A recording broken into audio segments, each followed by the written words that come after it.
2D. Welcome retro gamers, young and old like me, to another honest game review. It's time to check out a game I've been waiting months for. After multiple delays and a physical disc price that nearly made me lose faith, it's finally time to roll, slide, shoot, jump, die, and die some more in a 2D 90s style gem of a game, Terminator 2D No Fate, from developer Bitmap Bureau.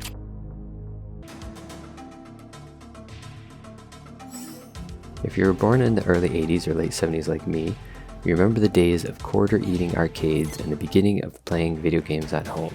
You also remember a time before streaming, when you ran to Blockbuster every Friday after school to rent a new game and a new movie. So I'm likely going to geek out in this review. If you don't get it, maybe your first game was an N64 3D Mario, or a Polygon Lara Croft, or God forbid Master Chief. How old am I? That's perfectly okay, because this game is not for you, it's for me. Kid who kept renting Alien 3 on Super Nintendo and nearly broke my fingers on Super Contra, Robocop, Metal Slug, Super Metroid, the list goes on, and if I'm honest, I did not think a 2D game made today could pull this feeling off.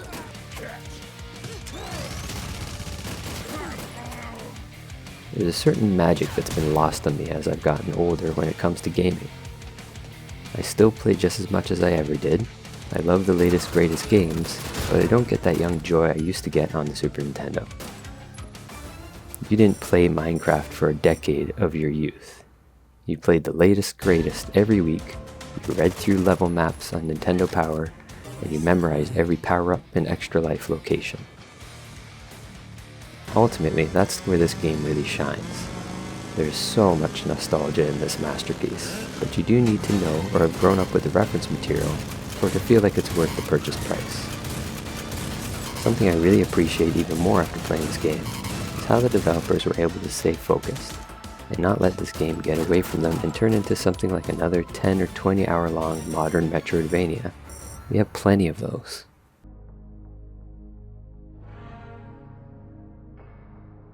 You'd be hard-pressed to find a movie license as big as Terminator 2 in 1991. I was a little too young to really like the first Terminator movie at the time, but the sequel with a focus on Rebel John Connor and his badass guardian angel, the T-800 Terminator, was required viewing. Across the 12 short-level story campaign, you follow three main characters, though mostly between Sarah Connor and the T-800 and a mix of run and gun, some stealth and duck and cover, and a few scripted moments like the memorable bike race or the helicopter battle. We get to start in the desert before Sarah Connor's capture, and fight our way all the way to the finale in the steel mill from the movie. And we even get a special future war level. Throughout the campaign, there are a few key decision moments, mostly in between levels, that will change the outcome of the story, like sparing scientist Dyson or resetting the T-800's chip. These alternate routes were a great way to increase the replayability.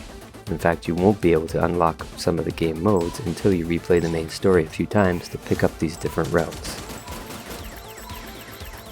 Accompanying many of the story beats is a nearly perfect arcade soundtrack, even using two voiced songs from the famous T-800 Naked Bar Fight. They bring the classic movie theme song to life and add in a lot of high energy to keep each level's excitement up. For the most part, Terminator 2D is exactly what you want in a throwback. Controls are quick and basic, but they do change character to character over the 12 missions. The levels are varied and follow along the scenes and story arc of the movie with amazing detail. One issue I did run into is balancing classic and modern controls. Some actions work better with the analog stick, like the aiming or jumping on an angle, and some work better with the precision of the directional pads, like jumping directly up to grab a ledge or crouching quickly to shoot enemies. The problem is when you try to mix the two, you end up accidentally rolling or sliding. This is possibly where older controls may hamper the simplicity of an older game as it tries to emulate that feel. Back then we only had directional pads and buttons. I can't say I ever felt 100% comfortable in those first few playthroughs. I fumbled quite a lot as the levels got harder. But eventually I did get better, and I could start to really play with the style of jump, slide, shoot. That rhythm is what keeps you going through some very chaotic and pretty hard levels. The single biggest control issue I had was with jumping. You can't jump very high, it's pretty rigid, and it led me to miss jumps quite often, and I struggle with those straight up ledge grabs. However, when it's all said and done, the gameplay and the story for Terminator 2D is still a blast to enjoy. Varied enough to replay often to improve your score and take on one of the various game modes as they unlock. Something else to keep in mind if you're not used to this style game is difficulty. Back in the day, you didn't always get difficulty settings in games like this, which led most of us to spend hours perfecting our runs to beat the game.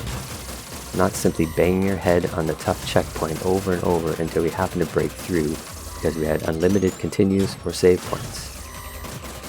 Terminator has no direct mid-campaign save available. On easy difficulty, you do get unlimited continues, and I encourage everyone to play through on this setting first to see the story and get a feel for the game. However, on normal and harder difficulty settings, you are only given a limited number of continues and more enemies to fight. This can make the game brutally hard, even for its short length. There is even an achievement to beat the game in arcade mode in under 15 minutes. Now, some may complain about this short runtime for a game, especially when it's a $30 purchase, and double that if you're looking to get the limited issue physical disc. I beat it in my first playthrough in under an hour, so that is the point. And as soon as I did it, I wanted to retry, both to see the alternate routes, and to try it on a harder difficulty. This means you really need to hone your skill and memorize each level. Additional game types like training mode to practice, boss rush mode, timed arcade mode extend the game close to 3 or 4 hours, depending on your skill level. However, it has to be said that if you don't plan on playing this game more than once, or if you don't have that nostalgic connection with the movie and this type of classic games, then the cost may not translate enough into value for everyone. For someone who grew up playing these games in the glory days of the 8-bit and 16-bit and continues to play more recent reissues of arcade games on the Evercade, this game was everything I wanted and hoped it to be. Developer Bitmap Bureau did an amazing job capturing my gaming childhood, combined with what may be the most faithful movie licensed game in decades. Because of that, I'm okay paying the price and replaying it for a few hours to support them. I may not be good enough anymore to complete all the levels on an S, or unlock all the trophies with the aging reflexes, but the trip back in time was an experience I'm very thankful for. If you grew up playing games like these, you can't pass this one up. Did you play Terminator 2D No Fate? How far were you able to get on your first attempt? Has anyone beat hard mode? Let me know in the comments below. Thanks for watching, and I'll see you next time.